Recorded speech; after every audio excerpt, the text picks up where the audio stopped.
पुराने समय में समुद्री जहाज के अंदर, क्योंकि लंबा समय होता था, खाना खोना उसी में बनाते हैं, खाते हैं, और उस पे कौवे बैठकर चल पड़ते थे कि ये खाना खाएंगे, टुकड़े डालेंगे, हम भी खाएंगे।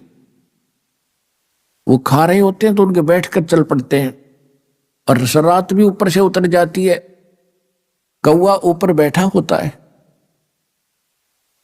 तो जहाज के जो चालक होते थे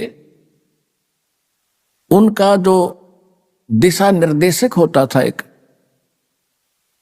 वो इंस्ट्रूमेंट होता था नॉर्थ साउथ बताने वाला, उसको लेकर चलते थे। उसी आधार से अपनी दिशा निर्धारित करके वो चलते रहते थे।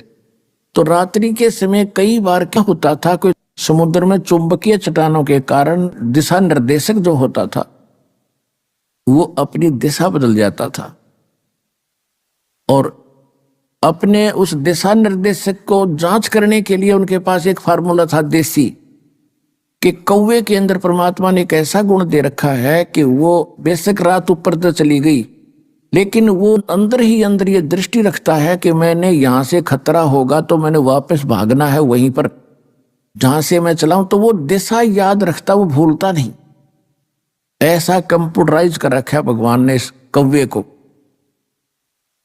तो वो अपने उस इंस्ट्रूमेंट का जांच करने के लिए चालक क्या करते थे, उस कौवे के डले मारते थे, उसको विवश कर देते थे जहाज से उड़ने के लिए, और वो चलता था उड़ के फिर सीधा अपने उस जहां से वो चला था उसी दिशा में सीधा चलता है। जहाज वालों का तो इतना ही काम था, किसी ये देख लियो कौन सी दिशा में जा रहा है, तो वो पूर्व दिशा से चले थे तो पूर्व दिशा को चलेगा, तो वो सीधा कर लेते अपने जहाज को कि हम अब ठीक चल रहे। और जब कौवा 100-200 फुट 400 फुट उड़ता है, उसको कहीं और ठिकाना दिखाई नहीं देता उस जहाज के अतिरिक्त।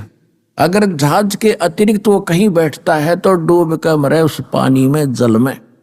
इसलिए वापस आकर उसको जहाज पर ही शरण लेनी पड़ती है, उसको कहीं ठिकाना और दिखाई नहीं देता।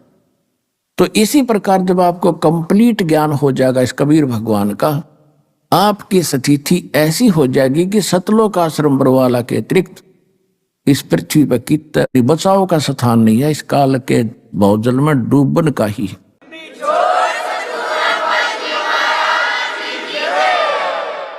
तो इसलिए आप जी को इतना विद्वान बनाया जा रहा है कि आपकी स्थिति फिर ऐसी हो जाए, बंदी छोड़ दयाल जी तुम तक हमारी दौड़े, जैसे काग जहाज का अब सूजत और न ठोरे।